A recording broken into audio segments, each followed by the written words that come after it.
بسم اللہ الرحمن الرحیم۔ السلام علیکم ورحمۃ اللہ وبرکاتہ۔ Welcome to my channel info about health. امید کرتا ہوں تمام دوست خیریت سے ہوں گے۔ اللہ تعالیٰ میرے تمام دوستوں کو خوش و خرم رکھے، میرے تمام دوستوں کی جائز حاجات کو پورا فرمائے۔ آج جو ویڈیو لے کر حاضر ہوں، جوڑوں کے درد اور مہروں کی خرابی کے لیے جادوئی نسخہ ہے۔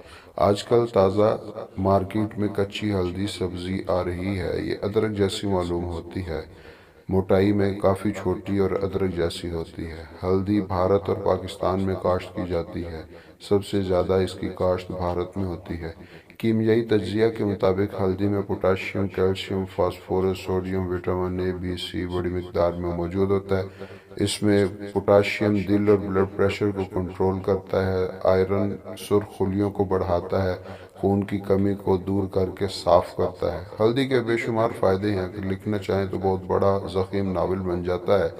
آج اس ہلدی کے فوائد کے متعلق ایک بہترین نسخہ ہے کہ جو کئی بیماریوں سے آپ کو صحت یاب کرے گا۔ جوڑوں کا درد، جسم میں اور بہت ساری بیماریاں، پٹھوں اور کمر کا درد، جسم کا تھک جانا اور ان کا جسم ہر وقت جکڑا رہنا، کندھوں کا کھچاؤ، اعصابی کمزوری، ٹانگوں میں درد، اور حاملہ عورتوں کے لیے بہت مفید ہے۔ حاملہ عورتیں گرم دودھ کے ساتھ چند ہفتے چند مہینے ہلدی کا 2-3 بار استعمال کریں، بہت فرق ہوگا۔ لکوریا کے لیے بہترین، دل کے مریضوں کے لیے جن کا خون گاڑھا رہتا ہے، کولیسٹرول، یورک ایسڈ کے لیے بہترین چیز ہے، اور شراب پینے والے اور باہر سے کھانا کھانے والے جن کا معدہ خراب ہو چکا ہوتا ہے اس کے لیے بہت بہترین چیز ہے۔ ہلدی کا حلوہ۔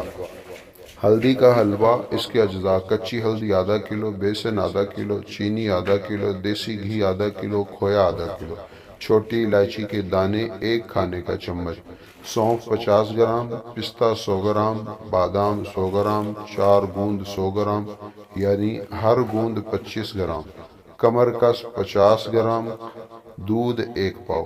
ترکیب اس کی یہ ہے کہ ہلدی کو چھیل کر ایک چاپر میں پیس لیں۔ کڑھائی میں ہلدی اور گھی کو اچھی طرح مکس کر کے ہلکی آنچ پر براؤن کر کے الگ رکھیں۔ ایک الگ کڑھائی میں گھی گرم کریں، اس میں چاروں گوند فرائی کر کے نکالیں، ٹھنڈا ہونے پر گرائنڈ کر لیں۔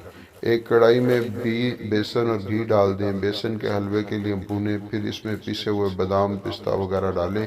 اس کے بعد کھویا شامل کریں، چینی، دودھ، الائچی ڈال کر ہلکی آنچ پر پکائیں، مستقل چلائیں۔ اب بھنے ہوئے گوند کتیرا، کمر کا سونف اس میں ڈال دیں۔ یہ آپ کا مرکب تیار ہو گیا جو بے شمار خصوصیات کا حامل ہے۔ اس کی ترکیب یہ ہے: روزانہ 1 چمچ دودھ کے ساتھ استعمال کریں۔ آج کی ویڈیو تھی۔ Thank you for watching this video. اس طرح